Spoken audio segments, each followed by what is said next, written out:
All right, Coach, just kind of going into this season, now you're fully inundated. I mean, you've been inundated now, but, now you're really starting to see your guys come through the system.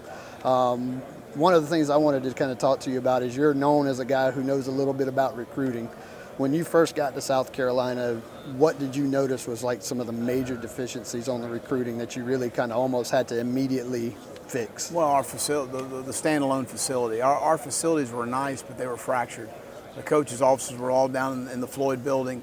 The players' facilities were all down in the Cruz. And so from a logistics standpoint, it didn't make any sense, and it was very difficult. And when a parent would bring their son to our campus, they would see the separation of the facilities, and they wanted to know how little Johnny was going to get from place to place, and that bothered people. And just call it like it is. So that was an issue, and now the Long Family Operations Facility has helped us with that tremendously. It does have the wow factor when a parent and his son walk into our facility. There is a wow factor involved in that, and that's what you have to have in recruiting. Our indoors is as nice as anywhere in the country. The game day atmosphere we have at Williams-Brice is as nice as anywhere in the country. The 650 Lincoln, where our players live, is as nice as anywhere in the country. And what we're doing academically is the best in the Southeastern Conference by far, and one of probably the top 5 in the country as far as the grade point average and the graduation rates that we have. We've got to create some tradition around here. That's the one thing we're missing is the tradition and the history of championships and those sort of things. We've had some great players come through here, but we need to go out and win some games.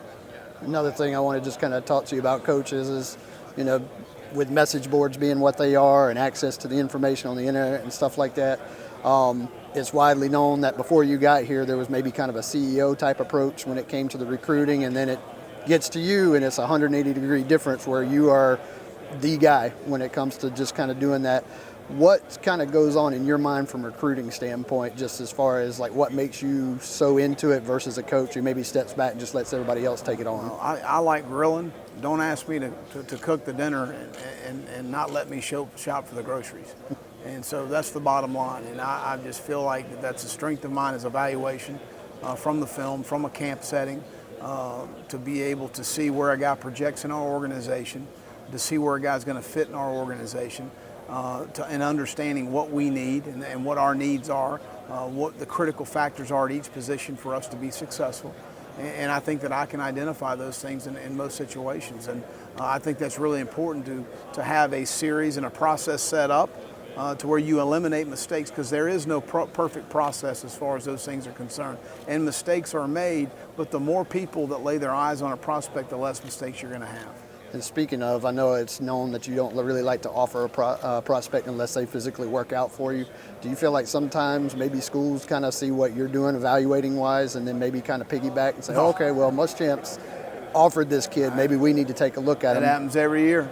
It happens every year, and that's part of it, but that's fine. But we like the process we have in place. It's been very successful for us, and people see the development that we've had with players that have gone on to play in the National Football League. And just my final question, without revealing too much, because I know recruiting, there's a lot of tactics and things like that, but without revealing too much, is there any prospect that pops into mind that was probably one of your more humorous guys that you recruited over the years? Because I know maybe like a Spurrier had to do a dance for Marcus Lattimore's parents, something like that. Have you ever encountered anything? No one's asked me to dance, I can assure you of that. But no, I really enjoy recruiting from a standpoint. Number one, I love high school coaches, and I love the difference they make in young people's lives. I love seeing the maturation process of a young man coming through high school, signing with South Carolina, and seeing him grow and develop. I love that part of it. I love getting out on the road. I love people. I love talking to people and selling a wonderful product here at the University of South Carolina. So do you ever get to sleep in your own bed at night? Not much.